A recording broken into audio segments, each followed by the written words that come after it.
অর্থনীতিতে নতুন সংকট, ব্যবসায়ীদের অস্বস্তি, ফলে বিনিয়োগে তৈরি হয়েছে অনিশ্চয়তা। যদিও অন্তর্বর্তী সরকার দায়িত্বে 4 মাস নানা উদ্যোগ নিয়েছে আস্থার সংকট কাটাতে, ব্যবসায়ীরা বলছেন আইন শৃঙ্খলা পরিস্থিতি স্বাভাবিক হয়নি, কাটেনি রাজনৈতিক অনিশ্চয়তা।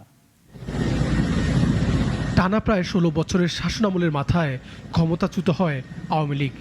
এরপর টানা 4 মাস পার করল অন্তর্বর্তী সরকার।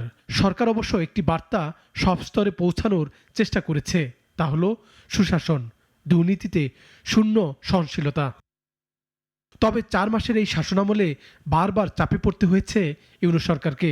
আজ শ্রমিক আন্দোলন, তো কাল আরেক পেশাজীবীরা দাবি নিয়ে রাস্তায়। সরকারও শক্ত হাতে দমনে যায়নি, ফলে আইন শৃঙ্খলা পরিস্থিতি ঠিক হয়নি, যা অর্থনীতির জন্য অনিশ্চয়তার। নতুন যিনি বাণিজ্য উপদেষ্টা হিসেবে দায়িত্ব গ্রহণ করলেন, এটা অত্যন্ত ভালো একটা খবর। কিন্তু এই যে ইস্যুগুলো আসলে সবচেয়ে বড় হয়ে দাঁড়াচ্ছে আমাদের জন্য, যেমন ধরুন আইন শৃঙ্খলা পরিস্থিতি কিংবা জ্বালানি সরবরাহ কিংবা মুদ্রা সরবরাহ, এই তিনটার একটাও কিন্তু ঠিক ওনার কন্ট্রোলে না। সো যেই কারণে কাজ হতে আমার ধারণা আরো সমন্বিত উদ্যোগ দরকার হবে।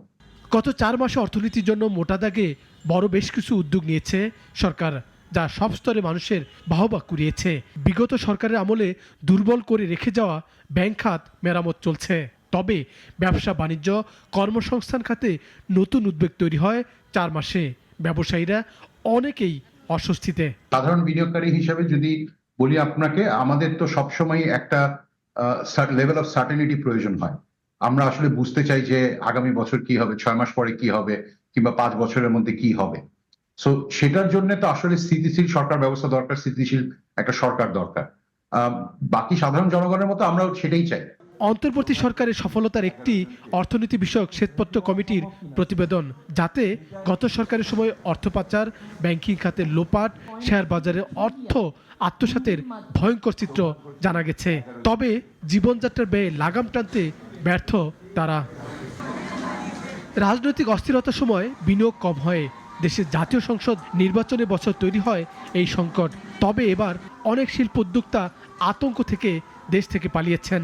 ব্যবসায়ীরা বলছেন হাতে নিতে হবে ব্যবসা বাণিজ্য খাতে সংস্কার উদ্যোগ। সাইদ আরমান, নাগরিক, Dhaka. Double million offer Walton fridge কিনে পেতে পারেন 20 লক্ষ টাকা, রয়েছে কোটি কোটি টাকার নিশ্চিত উপহার।